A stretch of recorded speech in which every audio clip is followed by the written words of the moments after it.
এই admit card বাতিল সংক্রান্ত বিষয়ে আমার কোনো বক্তব্য নেই।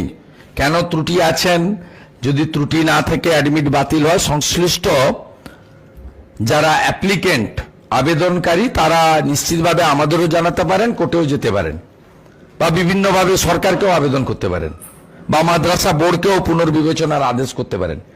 আমি যে কথাটা আপনাদের বলতে চাই, আগে পশ্চিমবাংলায় পরীক্ষার ক্ষেত্রে মানে চাকরির পরীক্ষার ক্ষেত্রে 150 টাকা করে নেওয়া হতো। গত বছর থেকে এটা 500 টাকা করে নেওয়া হচ্ছে।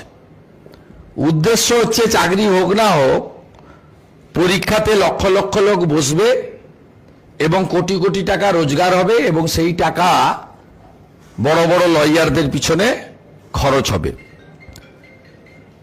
17 সালের টেটের নিয়োগ এখনো হয়নি, 22-এর টেটে